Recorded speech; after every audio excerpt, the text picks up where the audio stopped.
Hey YouTube. So I'm back with another update on my solar powered remote control here, and I developed this new case for holding the solar panels in based on the other design that I had made recently that used a compression fitting.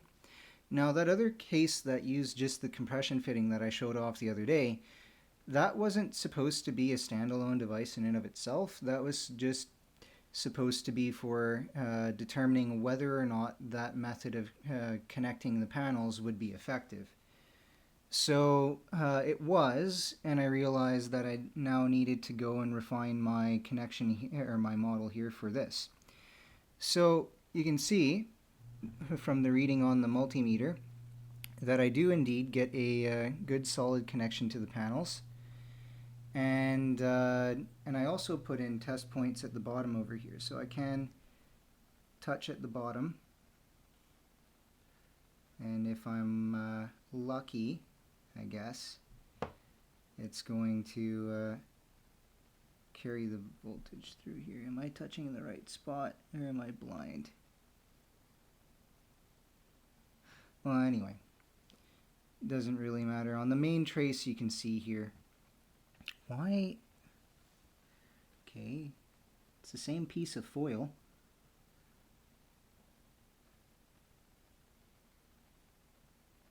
Odd. Odd.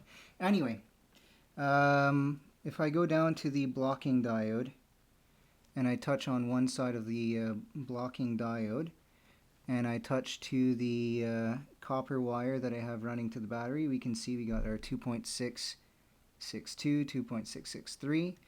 And if I touch on this side of the blocking diode, the battery side of the blocking diode, we see that the batteries are sitting at 2.548. Now, this means that our blocking diode is hooked up in the correct orientation, and that the power from the batteries is not flowing backwards through the solar cells. The fact that I touch the blocking diode's wire here and the other wire over here shows that we are indeed making an electrical connection to the actual battery cell itself, and we are providing charge inside. Now this casing over here, it's a little bit extra long, and it's because I have an additional panel that I removed so that I could perform these checks. And we will just slip the panel into place through the slot in the bottom here and push it in, and now we just clamp it down finger tight, because these are just plastic threads, so they're quite delicate.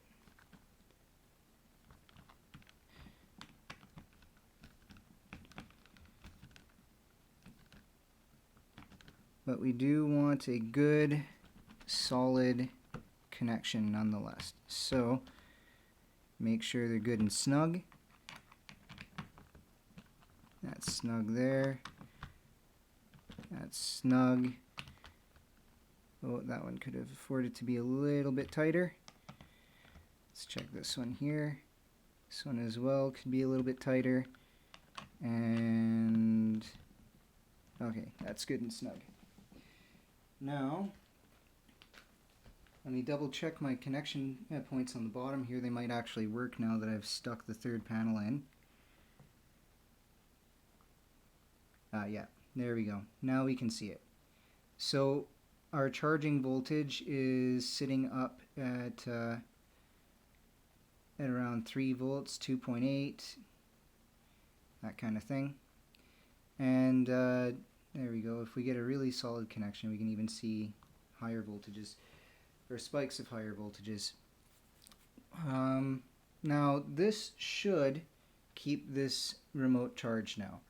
The two panels seem to be just about, they were okay. I wouldn't say they were great at charging the remote. It's a fairly power hungry remote.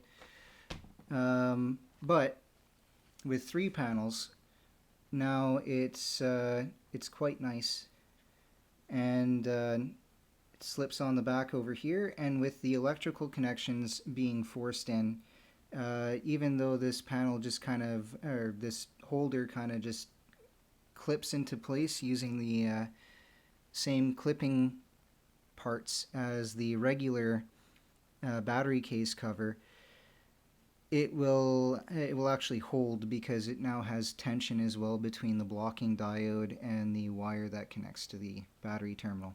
So it won't just slip out. Now, time will tell as to whether or not this will actually keep the batteries fully charged or not. But this now is basically pretty much a permanent solution. So provided the batteries charge, this cover is never coming off again. And by the time it's time to take this cover off, it'll be time to replace the batteries, or actually replace the remote itself. So that's the update on this remote. These cells are 37 millimeters wide. The electrical connections for the cells are on the side, and each one of these 3 cells is 22 millimeters tall. So 37 wide, 22 tall, and there's 3 of them. So I will put this design up online for anyone who's interested in having their own copy of this. And hopefully the electrical connection stays. Apparently I didn't clip it all the way in. But yeah, anyone who wants a copy of this can go and they can follow the link down below, and they can download their own copy. And this specific holder here is for the Pepper Jobs air mouse. I will see if I can find a link to the air mouse as well on Amazon. That way you guys can also have that. Now, I'm not giving away the 3D print file for free. This is how I'm trying to monetize and support the channel. If you want to support this channel and have your own solar rechargeable remote, then please follow the link below and purchase a copy of this 3D print file.